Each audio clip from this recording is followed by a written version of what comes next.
आज हम समझेंगे रॉकेट।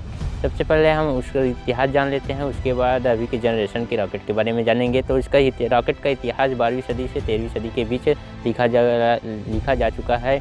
और सबसे पहले चीन में इसका विकास प्रसार बहुत तेज़ी से हुआ, जिसके कारण रॉकेट को युद्ध के मैदान में लाया गया। के बाद मंगलों लड़ाकों के द्वारा रॉकेट तकनीक यूरोप पहुंची और फिर विभिन्न शासकों द्वारा यूरोप और एशिया के अन्य भागों में प्रचलित हुई।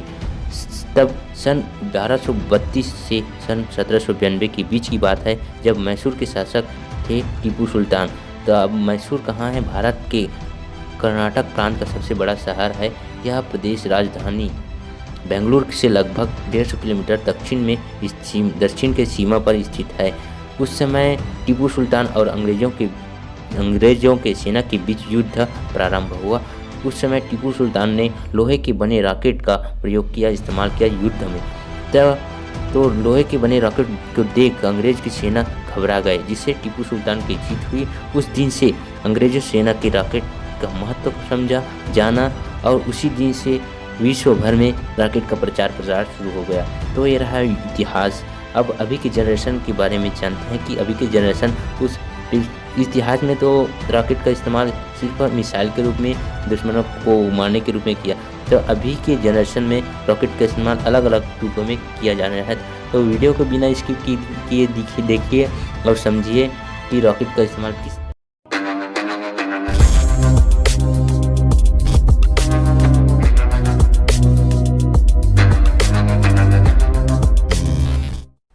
रॉकेट इंजन सबसे कठिन और जटिल मशीनरी है, जो मानव जाति द्वारा बनाई गई पहली कार्यशील तरल रॉकेट इंजन है, जिसे एक अमेरिकन वैज्ञानिक द्वारा विकसित किया गया। डॉक्टर रॉबर्ट हचिंग गॉर्डन ने कहा कि रॉकेट 2.5 सेकंड के दौरान 25 फीट की यात्रा करता है।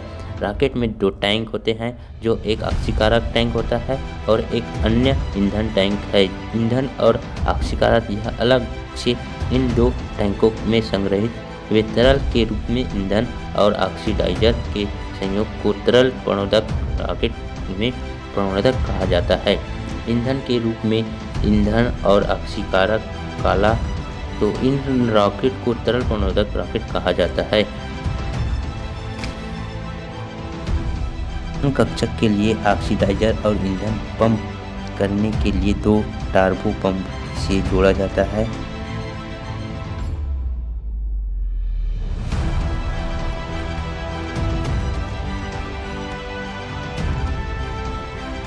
इस कॉम्बशन चैम्बर में ऑक्सीडाइजर और फ्यूल को मिश्रित कर एक प्रोपेलेंट गैस बनाया जाता है, जिससे ज्वलित गैस मिश्रित होता है।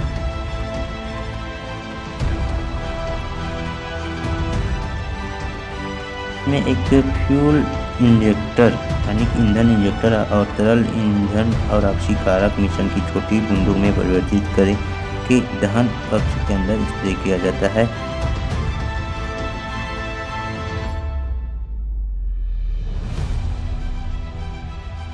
इसके अंदर एक इलेक्ट्रिक सिग्नल मिलता है, जिससे कि चिंगारी उत्पन्न होता है और प्रणोदक को जला देता है। ये नोजल, उसके बाद आता है एक नोजल, इसके पीछे की तरफ नोजल आता है।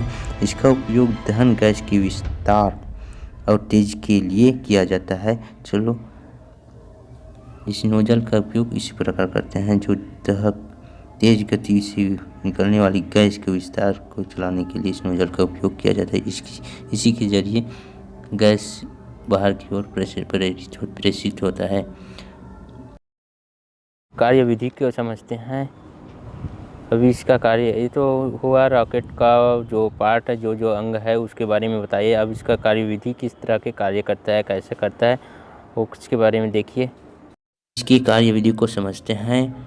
इसमें जब ऑक्सीडाइजर और फ्यूल 2 पंप के माध्यम से इसका फ्यूल आगे की ओर जाता है, तो उसमें एक ईंधन इंजेक्टर होता है, वो मिश्रित जो दोनों फ्यूल को अपवर्तित करता है, मतलब बूंद के रूप में अपवर्तित करता है, जिसकी इसको एक इलेक्ट्रिक सिग्नल के जरिए इसमें जो प्रेशर में जब अत्यधिक प्रेशर होता है, तब इसमें इलेक्ट्रिक सिग्नल के माध्यम से इसको चिंगारी मिलता है, जिससे कि इसमें आग ज्वलित हो जाता है। और इस आग ज्वलित के कारण अधिक प्रेशर से वेग से इसमें दहन उत्पन्न होता है और वे आगे की रॉकेट को आगे की अत्यधिक वेग के साथ आगे की ओर प्रेषित करता है। तो ये रहा है रॉकेट की क्रियाविधि। इस तरह से रॉकेट अंतरिक्ष में जाते हैं।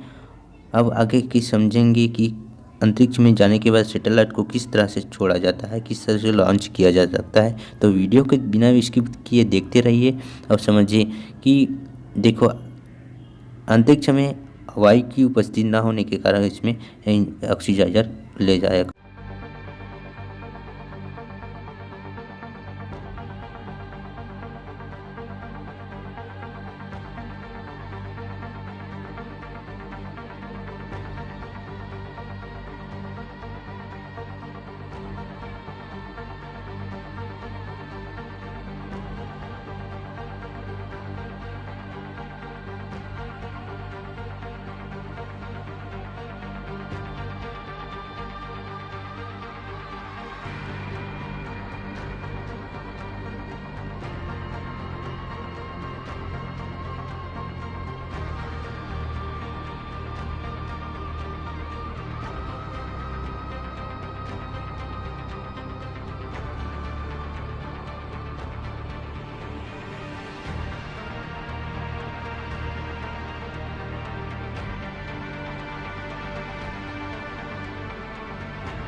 तो हो गया। उसके बाद स्टेप 1 स्टेप 2 ऐसे कर करके वन इंजन जो नीचे की ओर गिरते हैं और ताकि वो हल्का हो सके, आगे की ओर और प्रेशर से आगे की ओर बढ़ सके, इसलिए इसको इंजन को गिराया जाता है। और उसमें जो पोलैंड में है मटेरियल जो सैटेलाइट, उसको अंतरिक्ष में छोड़ा जाता है, जिससे कि सैटेलाइट का कार्य है हमारे नेटवर्किंग, सभी पृथ्वी के चक्रण लगाते हैं, जो कि वहाँ के हालचाल को बताता है, जो अंतरिक्ष के हालचाल, पृथ्वी के हालचाल को बताता है। इस सैटेलाइट के जरिए नेटवर्किंग का कार्य करता है। तो आशा करता हूँ कि वीडियो अच्छी लगी होगी, नहीं लगी हो तो कोई बात नहीं, अच्छी लगे तो लाइक करें, नहीं लगी तो डिसलाइक करें। तब तक लिए जय हिंद।